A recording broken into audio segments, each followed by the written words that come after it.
இந்த நாடு அடிமைப்பட்டு கிடக்கும்போது மறுபடியும் பதிவு செய்கிறது. எவரும் மறுப்பதற்கு இல்லை. நீங்கள் மறுத்தால் என்னோட வாதிடலாம். இந்த நாடு அடிமைப்பட்டு கிடக்கும்போது வெள்ளையர்கிட்ட வெள்ளைய ஆதிக்கத்தின் கீழே பல நூறு ஆண்டுகள் அடிமைப்பட்டு கிடக்கும்போது இந்த நாட்டின் விடுதலைக்கு, இந்த மண்ணின் விடுதலைக்கு, மக்களின் அடிமை விலங்கை அறுக்க போராடியவன் எல்லாம் இன்னைக்கு பாகிஸ்தான், பங்களாதேஷில் இருக்கான். உங்களுக்கு புரியுதுன்னு நினைக்கிறேன். போராடாதவர்கள் பாராளுமன்றத்திலேயே அதிக பதவியிலேயே இருக்கிறாங்க. அதான் இங்க இருக்கிற சிக்கல். இது ஏற்புடையது அல்ல. இப்படி நம்ம ஒரு குறிப்பிட்ட மதத்தை தழுவியதனாலேயே அந்த மக்களை குறிவச்சு நகர்வது என்பது ஏற்புடையதல்ல. எங்களுடையது உன் மதம் சிறந்தது, நீ வழிவிடு, என் மதமும் சிறந்தது, வழிவிடுங்கிறத நாங்கள் தமிழ் தேசியர்கள் ஏற்றுக்கொண்டிருக்கிற கோட்பாடு. குறிப்பாக அரபு நாடுகள் எல்லாம் பெரிய பெரிய இந்து கோயில்களை கட்டி நம்முடைய இறைகளுக்கு வழிபாடு நடக்குது. அந்த மக்கள் தங்கள் நிலங்களை கொடுத்திருக்கிறார்கள், அனுமதித்திருக்கிறார்கள். அரபு நாடுகளை, இஸ்லாமிய நாடுகளை அங்கே போய் நம்முடைய மதிப்பிற்குரிய நாட்டின் முதன்மை அமைச்சர் ஐயா நரேந்திர மோடி அவர்கள் அந்த கோயிலை திறந்து வைத்து உரையாற்றியதெல்லாம் இருக்கு. அந்த நாடு வழிபாடு அனுமதிக்கும் போது நம்ம இந்த பாகுபாடை பார்த்து கொண்டிருப்பது இறையாண்மைக்கும் தேச ஒருமைப்பாடுக்கும் என்றைக்கும் ஏற்புடையதல்ல. அறிவார்ந்த பெருமக்கள், உண்மையிலே தேசப்பற்று பேசுகிற பெருமக்கள் இதை கவனத்தில் எடுத்துக்கிட்டு செயல்படணும். இப்போ நம்ம இந்தியா அதிகப்படியான வருமானத்தை ஈட்டுவது மாட்டுக்கறி ஏற்றுமதி தான். இந்த நான் சொல்லும்போது சிரிச்சிங்க. நாட்டின் பிரதம அமைச்சரே beef export hey, Hindustan is number 1 Brazil இருந்தது, அதுக்கு போட்டியாக நம்ம இருந்தோம். இப்போ நம்ம தான் முதன்மையாக இருக்கிறோம். அதிகப்படியான அந்நிய செலாவணி மாட்டுக்கறி ஏற்றுமதி. இந்த மாட்டுக்கறி ஏற்றுமதி எந்த நாடுகளுக்கு செல்கிறது? அவ்வளவும் இஸ்லாமியர் நாடு, கிறிஸ்தவ நாடு தான். பால் ஏற்றுமதியில் பிரேசிலுக்கு நமக்கு தான் போட்டி. இப்போ பிரேசிலை முந்தி கொண்டு நம்ம போய்கிட்டு இருக்கோம். அதை எந்த நாடுகளுக்கு ஏற்றுமதி செய்யும்? இதுதான் முக்கியம். இன்னைக்கு எரிபொருள் அவன்கிட்ட இருந்தால் வாங்குறோம். ஒரு நாடு சார்ந்து நம்ம வாழ்றோம். அது அவர் சமயம், அவர் வழிபாடு. இது என் சமயம், என் வழிபாடு. ஒத்ததறிவார் உயிர் வாழ்வார், மற்றெல்லாம் செத்தாரில் வைக்கப்படும் எங்கள் இறை மொழியில, எங்கள் மறைமொழியில வள்ளுவ பெருமகனார் தந்தருளியிருக்கிறார். ஒவ்வொருவரும் ஒவ்வொருவரை சார்ந்து வாழும்போது இவர் இருந்தா போதும், அவர் செத்தா பரவாயில்லைன்னு நினைக்கிறது அது ஏற்புடையதல்ல. அதனால இந்த சட்டத்தில் நிறைய இந்த இதுல சட்ட வரைவில் பெரும் குறைகள் இருக்குது. அது அந்த வக்பு சொத்துக்களை கொஞ்சம் கொஞ்சமா அரசு ஆக்கிரமித்து விடும் என்கிற அச்ச உணர்வு மக்களுக்கு இருக்குது. அது என கடந்த கால நிகழ்வுகள் அதை நிரூபிக்குது. அதனாலதான் இந்த போராட்டத்தில் நீங்கள் திருத்தங்கள் கொண்டு வாங்க. எல்லாரும் எதிர்பார்க்கிற திருத்தம், அதிகாரத்தில் இருக்க பாராளுமன்ற உறுப்பினர்கள், சட்டமன்ற உறுப்பினர்கள், அதை வக்பு வாரிய சொத்துக்களை நிர்வகிக்கிற நிர்வாகிகள் அந்த சொத்துக்களை தவறாக பயன்படுத்தியிருந்தால் அதை ஆய்வு செய்து கண்டு உணர்ந்து அவர்களுக்கு சட்டப்படி நடவடிக்கை எடுங்கள் அல்லது சிறைப்படுத்துங்கள். அதை யாரும் எதிர்க்கல. அந்த திருத்தத்தை எல்லாருமே சரிபடும். அதே மாதிரி திருப்பதி தேவஸ்தானத்தில் நிர்வாக ஐயப்பன் கோயிலில் 2 இஸ்லாமியர் கிறிஸ்தவரை சேருங்க.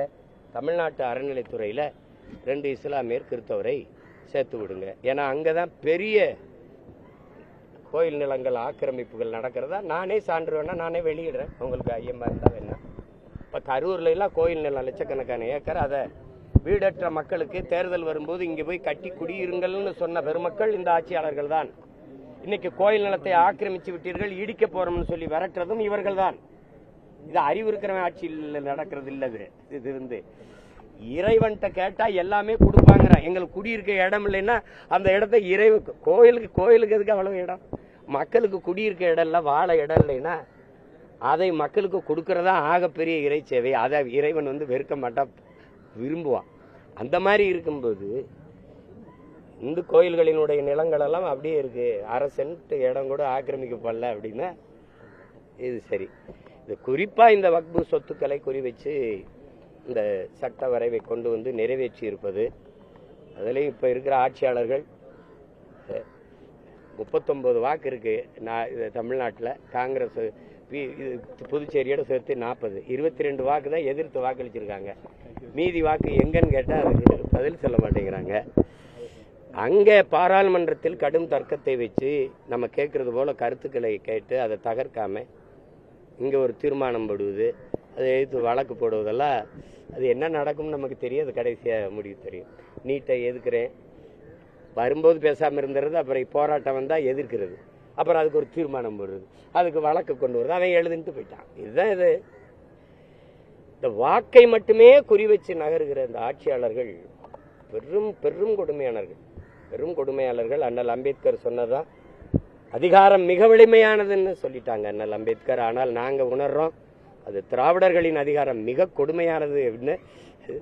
அண்ணல் அம்பேத்கருடைய பிறப்பை போற்றுகிற நாளைக்கு அதில் இதை தான் நினைவு கூற வேண்டியது இருக்குது.